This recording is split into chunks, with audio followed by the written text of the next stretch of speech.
Hello viewers.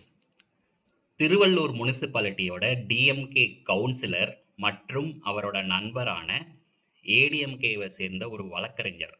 இவங்க 2 பேரும் ஒரு வாரத்திற்கு முன்னாடி டெல்லிக்கு ஃப்ளைட்டில் போயிருக்காங்க. அங்கே இவனுங்க பண்ண சம்பவம், இவனுங்க இப்போ அரெஸ்ட் ஆகி உட்காந்துருக்கானுங்க. ஃப்ளைட்டில் ஏர் ஹாஸ்டஸ் கிட்ட வந்து தப்பான முறையில் பிஹேவ் பண்ணி இவனுங்க 2 பேரையும் போலீஸார் கைது பண்ணியிருக்காங்க. இந்த டிஎம்கே கவுன்சிலர் பேர் வந்து பிரபாகரன் மற்றும் இவரோட நண்பர், இவர் வந்து ஒரு அட்வொகேட், இவர் பேர் வந்து தியாகு.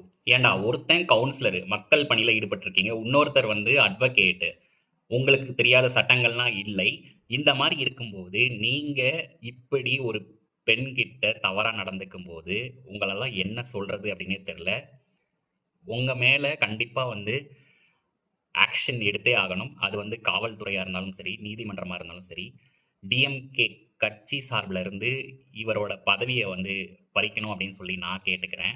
அதே மாதிரி அட்வொகேட்டாக இருக்கிறதுக்கு எனக்கு தெரிஞ்சு இவருக்கு தகுதி கிடையாதுன்னு நினைக்கிறேன். இந்த மாதிரி பெண்கள் மேலே பல குற்றங்கள் வந்து அதிகரிச்சுட்டே தான் இருக்குது. இவங்களுக்கெல்லாம் வந்து கடுமையான தண்டனைகள் கொடுத்தா மட்டும்தான் வந்து இந்த மாதிரி குற்றங்கள் வரும் காலங்களில் வந்து குறையும். அதிகாரத்தில் இருக்கிறவங்களே வந்து இந்த மாதிரி பண்ணும்போது இவங்க மற்றவங்களுக்கு ஒரு தவறான எடுத்துக்காட்டாக இருப்பாங்கங்கிறதுல மாற்று கருத்தே கிடையாது. இந்த மாதிரி ஆளுங்களுக்கு எந்த மாதிரியான தண்டனைகள் கொடுக்கலாம், இந்திய சட்டத்தில் என்னெல்லாம் மாற்றங்கள் கொண்டு வரணும் அப்படின்னு சொல்லி பப்ளிக்கான நீங்கள் என்ன நினைக்கிறீங்க அப்படின்னு சொல்லி கமெண்ட்டில் மறக்காமல் பதிவிடுங்க.